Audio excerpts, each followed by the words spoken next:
Lucas 18:3 dice: había también en aquella ciudad una viuda, la cual venía a él diciendo: hazme justicia de mi adversario.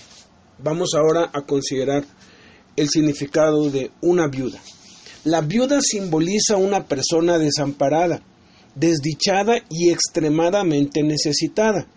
En esos tiempos, y aún ahora en muchas partes del mundo, el que una mujer quede viuda era lo peor que le podía pasar a un ser humano, porque caía en el peor desamparo y desgracia de todos.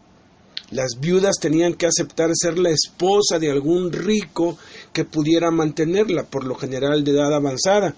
Y si no le agradaba a ella o no había alguien que la quisiese tomar como esposa, no les quedaba otra alternativa que mendigar en las calles o prostituirse. Pero recordemos que la parábola es inversa y que los símbolos y personajes se deben interpretar con el significado opuesto.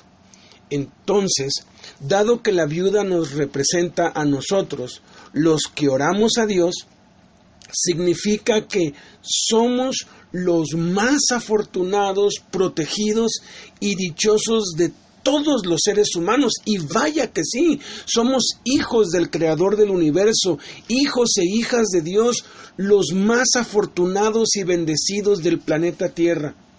Podemos hablar con Dios, platicar con Él. La oración es el privilegio más elevado que cualquier persona jamás pudiera llegar a tener. Y al referirse que había también en aquella ciudad una viuda, al interpretarlo de manera inversa significa que estamos incluidos todos los seres humanos en todo lugar y en todo tiempo. Dios no hace acepción de personas. Dios no excluye a nadie. Sus brazos compasivos y su bondad están disponibles para todo aquel que crea. Cristo murió por toda la humanidad, por todos y cada uno de nosotros.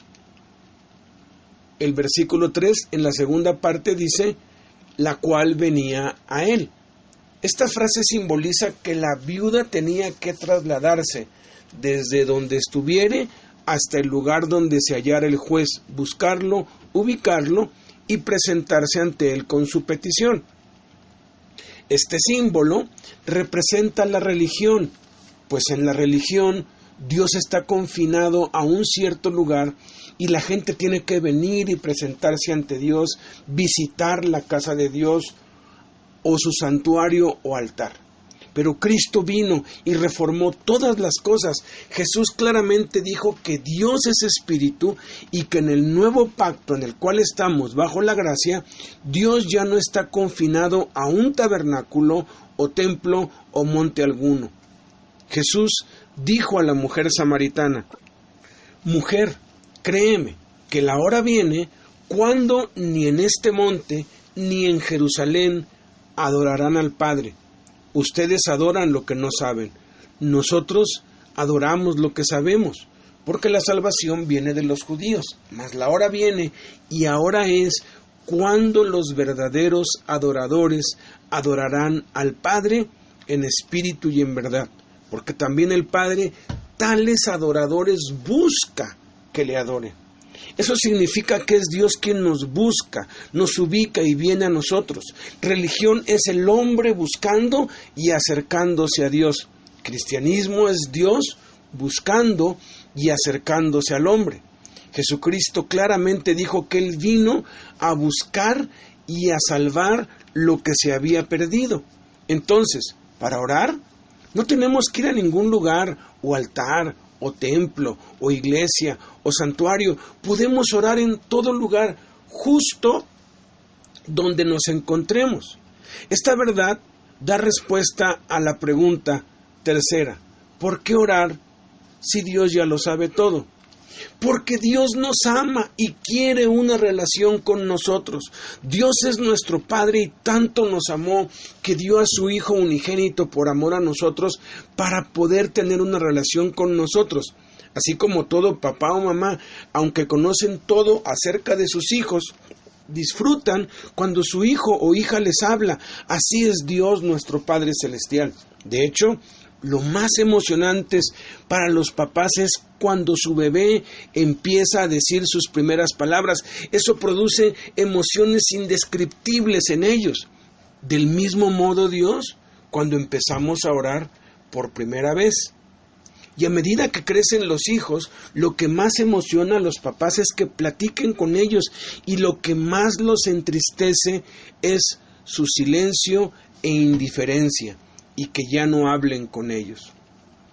El saber esto nos debe animar a orar más, sabiendo que Dios nuestro Padre, aunque lo sabe todo, disfruta y se deleita en nuestra conversación para con Él. Versículo 3, la tercera parte dice que había también en aquella ciudad una viuda a la cual venía Él diciendo. La palabra diciendo simboliza abrir la boca y hablar.